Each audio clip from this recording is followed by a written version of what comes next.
Why does American democracy look the way it does today? And how can we make it more responsive to the people it was formed to serve? I'm Simone Leeper, and this is Democracy Decoded, a podcast where we examine our government and discuss innovative ideas that could lead to a stronger, more transparent, accountable, and inclusive democracy. We wrapped up the final episode of our last season on voting rights back in December. But while you're waiting for season 3 to come out this fall, we wanted to share some bonus content with you from our friends at Future Hindsight, an award-winning podcast that takes big ideas about civic life and democracy and turns them into action items for all of us. Host Mila Atmos is passionate about unlocking the power of everyday citizens. And each week you can join her on the show as she zeroes in on what you can do to get engaged and stay engaged. At CLC, we believe it's important for our elected officials to truly represent their constituents. We should have elected bodies that reflect the diversity of the populations they serve. However, even though women make up half the electorate, they still only make up 28% of our federal legislators, and women of color make up a much smaller percentage. In this episode, Mila Atmos interviews Kelly Dittmar, the Director of Research at the Center for American Women in Politics at Rutgers University, about why diversity among women serving in public office strengthens our democracy, and how we can support more women to run in and win elections. Let's listen into the conversation.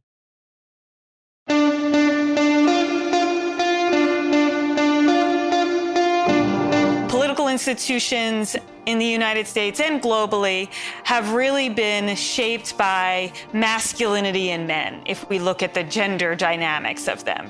And so what happens when we start to disrupt that dominance of masculinity through the ways that candidates, voters, and elected officials behave, the messages they put forth, the things they prioritize, and all of these things I talk about as disruptive in a positive way because they expand the pool of people who will both see these institutions as accessible to them, as representative of them, and ultimately as open to them in terms of being an elected office holder, serving in this position so that our representation in political institutions is better and more diverse.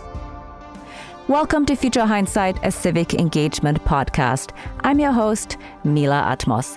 Our guest is Kelly Dittmar, the Director of Research and Scholar at the Center for American Women and Politics. I wanted to know how women govern differently than men and whether that difference in governing is good for our democracy. We discuss the diversity of experiences and political viewpoints among women in elected office and explain why we need more of them serving in public office. We start our conversation with what the research has revealed about the impact of gender diversity in public policy and in politics. I've spent most of my research career at the Center for American Women and Politics looking at how women get into office and how gender shapes the navigation of a campaign trail and campaign processes, and then why it matters and what happens when women are in office. How do women change the dynamics among office holders within political institutions? And then taking those findings to make the case for more women in elected office and the importance of having women both run for office in greater numbers and ultimately win and serve in greater numbers. When we talk about political institutions, it's really looking at a systems level. So political institutions in the United States and globally have really been shaped by masculinity in men. What happens when we start to disrupt that dominance of masculinity through the ways that candidates, voters, and elected officials behave, the messages they put forth, the things they prioritize, and all of these things I talk about as disruptive in a positive way because they expand the pool of people who will both see these institutions as accessible to them, as representative of them, and ultimately as open to them in terms of being an elected office holder, serving in this position so that our representation in political institutions is better and more diverse. So can you talk a little bit about what you would consider the number one reason we should have more women in office? I think if we pull back a little bit and just think about how we define representativeness, right, in a representative democracy, oftentimes the discussion of identities like race or gender get discounted as demographic identities. In other words, we're just counting beans if we want 50% women in office, that somehow doesn't translate into substantive differences in terms of how policy is being made. But what we know from every other statistic and dynamic, and of course, those of us who are living these lives, we know that women have different lived experiences, and that among women, of course, there's a great diversity of those differences in lived experiences, whether they be challenges, opportunities, etc. They shape a perspective and a lens on the world that is missing in policy debates and political debates. So one thing that's important to remember is that electing women to office or having more women run doesn't give us one policy outcome, but having more women hopefully ensures that we get a greater diversity among women that brings a more representative group of perspectives and lived experiences to bodies that are meant to serve a large population, of whom many groups and folks with distinct backgrounds have not been represented in those conversations. And now as we're moving forward and seeing a gain in women's representation, we need to have these complex and nuanced discussions about the diversity among women. One goal, in my opinion, is to have just as great of diversity of opinion and background and experience among women as we do of men. And it will yield better decision-making because simply you have a variety of perspectives, again, better representative of the constituencies that they're meant to serve. Well, since you speak about representation, it was really interesting to find that you argue women think of themselves differently about how they represent their constituents and who they represent. How are they different in the way that we normally think about politicians and representatives? Yeah, there are two things. One first is to think about the motivation and experience women have just in getting to office, the distinct challenges they have, the hurdles that are presented to them on the campaign trail, the different ways in which they might be evaluated by voters, and that shapes their path to office. So one of the differences we found among the women in both a study we did on women state legislators in 2008, as well as in our study of women in Congress, was that they were motivated by what we talk about as achievement over ego. I'm here to get things done. I worked too hard to get here in order to come here and be in a gridlocked Congress, for example. And so you see women being slightly more willing to work across party lines. Obviously, in the current dynamics, that's hard even for women. But that is one difference. Secondarily, when they get to office, one of the most common things they talked about when we asked about who do you represent, they would say, I want to be a voice for the voiceless, or I want to bring in voices that have been marginalized from congressional policy debates. And I think part of that comes from their own sense and experience, again, of marginalization. They are accustomed to being in a group, in this case of women or of women of color specifically, that has been marginalized from formal policy making or decision making. And so they see the value and they understand quite keenly the importance of bringing in other voices that have been similarly marginalized. Maybe the disabled community or communities of color, whatever it may be, that they see the value and think about that as part of their representative responsibility. So what are the common strategies that they employ in order to make governance successful in their own terms, meaning in the things that they want to achieve? There's really been a debate about whether or not when we have more women in office, these institutions will function better, particularly be less partisan. And I think it is an ongoing debate because, again, not all women are the same, but if they do come motivated with these policy motivations in mind, then we hope, and we see some evidence, that then they are going to be able to work together to get those things done. A recent example is you look at Kirsten Gillibrand, who's been working on this issue of sexual assault in the military for, I think, about a decade. And she has worked along the way with various women on the Armed Services Committee, many of whom disagreed on the specific ways in which we would address this problem. But they all saw the importance of putting greater attention on an issue that really, before there was a critical mass of women on the Armed Services Committee, really hadn't been investigated in significant ways. And she got the support of Senator Joni Ernst, a Republican, with whom she disagrees on so many other things. But they are both motivated to move forward and make policy change in this area. One other thing we find across levels of office is because women continue to be underrepresented, it means that within these institutions, they can find each other, have a women's caucus, celebrate women who maybe are having children while in office, and they can bond in some cases over those shared experiences that are rooted in or at least tied to their gender. And sometimes that helps to grease the wheels when it comes to who they're going to reach out to try to make some movement on a particular policy or create some sort of advocacy campaign for something they want to see move forward in the legislature. Well, I think that's the best endorsement yet, right? Is that to elect more women means to get more stuff done in Congress.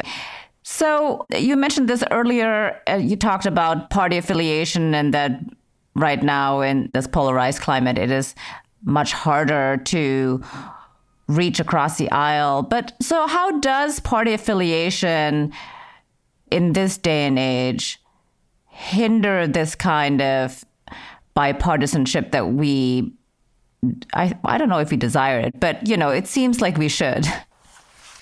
Yeah, it's really important to not assume that more women certainly equals more bipartisanship, especially in this moment. We're seeing both greater polarization, if you will, among the women who are being elected to Congress. So in the last cycle, we saw some very, very conservative women be elected. In 2018, we saw some especially progressive women get elected.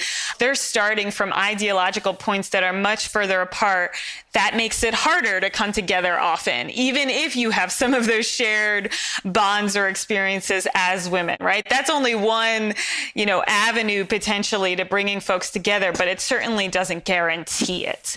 A good example in Congress is the early 1990s in the Congressional Caucus for Women's Issues was really integral at that time in coming together on certain issues and really make some policy change. So one of the most noted in history is they pushed the NIH, the National Institutes of Health, to be sure that they included specific testing and trials for women. And it was amazing at that point in the early 1990s that wasn't already being done, but it took women coming together across party lines in Congress to really advocate for that once they realized that this was happening, that there was this gap that was both dangerous to women's health and also something that had been really overlooked for so long. Speed ahead to 2021, the Congressional Women's Caucus is not very active. Instead, the Democratic women created their own caucus within the last few years and have been much more active in a partisan way. And so this is all to say that you see the ripple effects of that hyper-partisanship. And I think that's not just bad for women and among women. I think that's certainly dangerous for everybody and across gender. For sure. Yeah. I have a question now about how gender interacts with race and ethnicity, because as you said, Of course, women are not a monolith. Like, not all women are going to vote the same way, just like not all men are going to vote the same way. And it's such a misconception that, just because you elect a woman, that she's going to be singularly focused on something that only concerns women. But so in what way does gender interact with race and ethnicity, especially among women who are serving in Congress? Certainly, we have to understand how gender interacts with other axes of identity. So race and ethnicity really prominent among them, especially within political institutions that are also highly raced. So we talk about gendered institutions, but there's certainly raced institutions too that have been dominated by whiteness. It's not until the 1960s that the first woman of color is elected to Congress in the U.S. House. It's not until the 1980s that we have the first Latina woman, for example. And of course, in 2018, we elected the first Native American women, the first Muslim women, even just in 2020, the first Korean American women to serve in Congress. And then when it comes to the effects of having that representation, we have to think again about how lived experiences are different for those women. One example recently is Ayanna Pressley, who is the first Black woman elected to Congress from Massachusetts. Since her election in 2018, she's brought forth many of the issues she was dealing with on the Boston City Council that was about uplifting and empowering Black girls, looking at Black girls' treatment and education, most recently looking at Black women's health vis-a-vis the COVID crisis. And she's doing that not only because this is an area of interest and importance to her constituency, but it also is coming from that personal understanding and experience and prioritization as herself a Black woman. And we have to think about the ways in which the racial and ethnic diversity of women's voices, again, brings different perspectives, priorities, expertise to the table that is going to better serve our constituencies as a whole. And one last thing to say there, of course, is that the U.S. Senate has been a space that has been especially void of racial and ethnic diversity overall, and specifically among women. Only 5 women of color have ever served in the U.S. Senate, and with Kamala Harris's ascendancy to the vice presidency, which of course we all celebrate, it also meant that we went back to having no Black women serving in the 100-member Senate. So we have to think about the continued gaps in terms of representation, what that means for the conversations and debates that are being had among the women who were elected in 2020, some of whom actually used racial tropes and, race baiting in order to win their office. So it's not to say that women universally navigate race and racism in the same way. Yeah, that's right. I think this is a deep misconception that women don't suffer from racism, just because they're women as opposed to men. That's a blanket statement, but it's the kind of thing where no, but we all grew up in the same soup. So it affects all of us more or less equally. Well, don't suffer from it and don't perpetuate it. Right. One of the things that certainly surprised some people when white women, voted at higher rate for Donald Trump in his first election in 2016. There was a lot of collective, wow, I didn't realize, why would women vote for him? He's a misogynist, and why would they support his politics? And it is a misconception that, first of all, that there's any universal set of quote unquote women's interests. When we know that, again, those interests and even how we define women's interests are going to be informed by these layers of identity, whether it be class or race. And so we saw white women, as they've done throughout history, align more with the privilege that their race brings to them their family members, the men in their lives as well, than they did with any sort of solidarity around gender or feminism, if you will. It wasn't unique to 2016, but I think we had a more public conversation about that continued through the 2020 election to recognize that race is very much intertwined with women's political behavior and how they perceive power, the balance of power in our political system in ways that can sometimes perpetuate racism. And of course, in other places, it can help to challenge it. But we've seen both. Indeed. So nonetheless, we should have more women in office. What is the Center for American Women and Politics doing in order to expand participation? Yeah, so the Center for American Women in Politics has been around for almost 50 years. And it was born and founded to really concentrate on the underrepresentation of women, the sort of political disempowerment that women had faced, and to try to jumpstart and identify solutions for how we can expand women's political power. Women already outvote men, and they've been outnumbering and outvoting men since the 1980 election. So there, women have already increased their power as voters, but how do we then leverage that power? Because women are voting at higher rates for Democrats, pushing the party to say, look, we, women, are your reliable constituency, and so you have to answer for us. So part of our work, which is gathering and analyzing a lot of the data, is to make that political case. When it comes to office holders, we've brought together women elected officials. That in and of itself can be empowering. We also do a campaign training program called Ready to Run that really gives women the tools to either explore candidacy, and then they typically have a second track for women who are already in the fray and they really need the nuts and bolts tools, as well as feedback specifically on how, as women, they might confront different, again, barriers, hurdles, challenges, or have distinct opportunities they should leverage as candidates.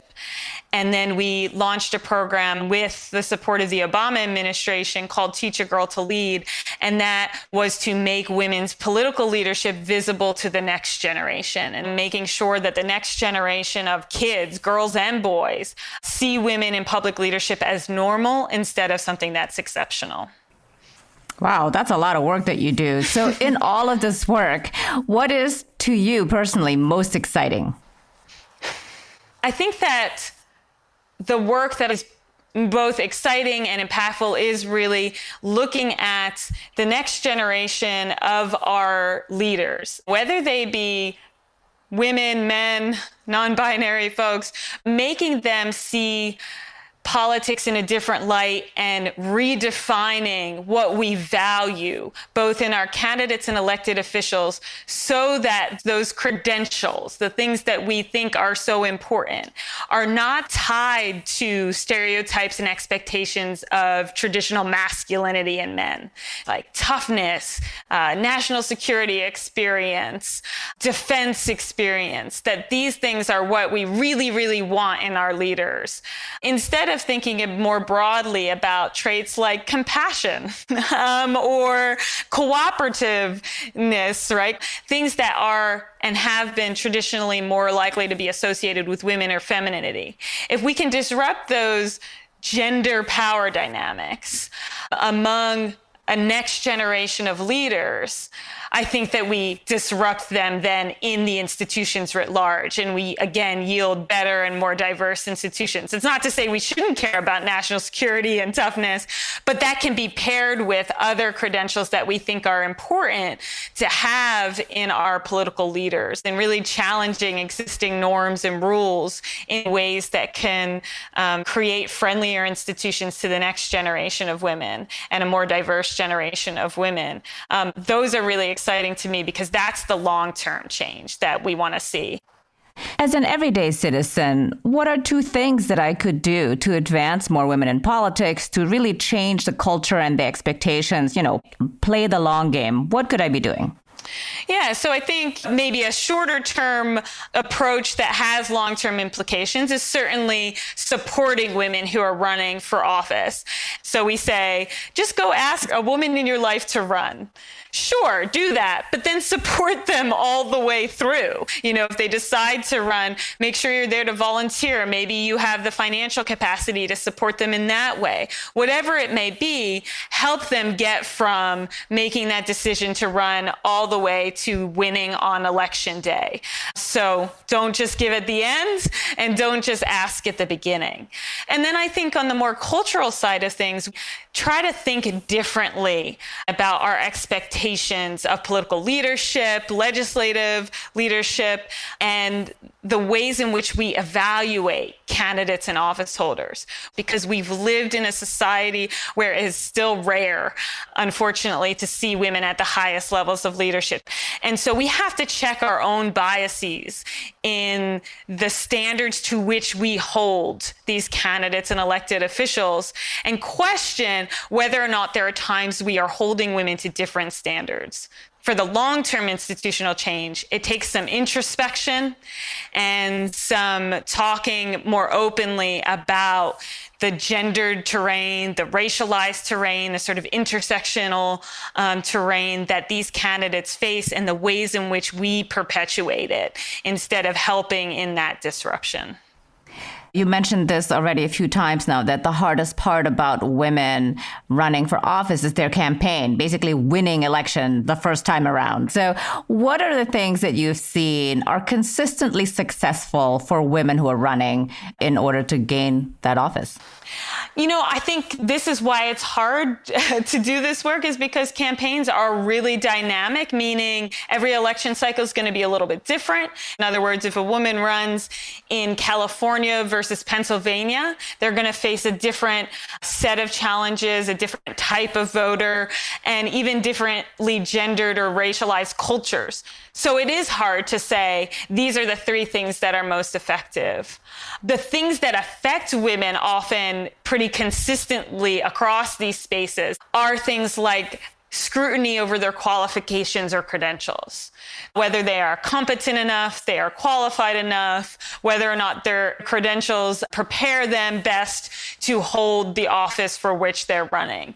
And so what that means in terms of strategy is you often see women double down on those qualifications, right? Just reaffirming to voters that these are all of the things that I've done, all of the achievements that have got me this far. And it's not a foolproof strategy, but it is something that often is largely successful, at least in challenging any of those biases or perceptions that women aren't up for the job. I think in a more sort of progressive way, one of the other things is Democratic women, especially in recent elections, have really started to leverage their gender, their racial and intersectional identities and experiences as assets to office holding instead of seeing them as hurdles they have to overcome. They're saying, no, wait a second, there is something to me being a woman that is advantageous, that is a value added to my candidacy and will ultimately be to my elected office holding. And it goes back to this idea and understanding that being a woman brings with it experiences and perspectives that should be just as important to policymaking as the things we value. For example, if you're a veteran or you're a banker or whatever that may be, that it brings a distinct expertise that is going to inform policy. And so I'm heartened to see, and I think it's important to see more women of color, more women with various diverse backgrounds really leverage those experiences and identities as advantageous and important to all of what they bring to elected office holding. I like it. So here's my last question. Looking into the future, what makes you hopeful? Certainly over the last 2 election cycles, we've seen important gains for women, not only in their office holding, the result of the election, but also that women have increased their presence in the candidate pool. So I am hopeful that in 2018 and in 2020, we did see increases and continued increases in the number of women who were just willing to throw their hats in the ring, and then ultimately also the continued success of women. And certainly Kamala Harris's success, I think, will have ripple effects to normalizing women's presence in presidential leadership as well. I have more guarded or cautious hope about changing the actual sort of gender and racialized dynamics of these institutions, whether on the campaign trail or among office holders. But I do, again, think we see signs where we see not only the women candidates and office holders themselves, but also media paying greater attention to the ways in which gender bias or intersectional biases have been perpetuated in politics, and really calling them out in ways that I hope makes voters and constituents more thoughtful about how they evaluate candidates and office holders. And lastly, I think we're seeing some more men be a part of these conversations. The burden to disrupting our institutions and to not only including more women as candidates and office holders, but disrupting these gendered patterns and racialized patterns of behavior has to be on the folks who've been in these institutions and have been privileged within them. And so that's largely white men. They have to come to the table and be calling out the same inequities and calling for greater equity in order for us to see sustained and continued progress. We have plenty of men in power who could do more to help make these institutions friendlier and be supportive of the full inclusion of women, not just, again, their entrance into these institutions, but their empowerment within them. Hear, hear. I hope that we will have more men who will call for more women in office. But from my personal experience, I think we're a long ways away from there. Yeah, that is the cautious optimism. I think that you see some examples with Joe Biden. One of the things that I'm always watching with him is like, how is he bringing Vice President Harris to the table? What are the ways in which he is showing that through example of empowering, in this case, the most powerful woman we have in American politics?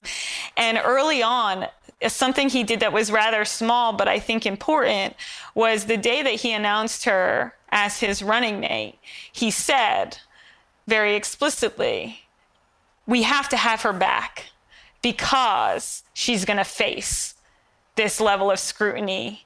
And he didn't say it explicitly, but, racism and sexism that is different than, for example, what he would face.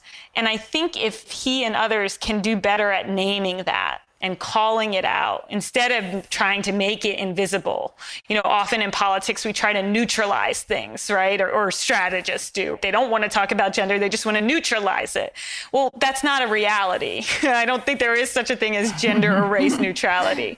And so how do we actually grapple with it and speak about it in ways that are quite cognizant of the challenges as well as the opportunities, and also work in ways that try to change those dynamics in ways that are positive and empowering for particularly those groups that have been marginalized or excluded from these spaces for so long.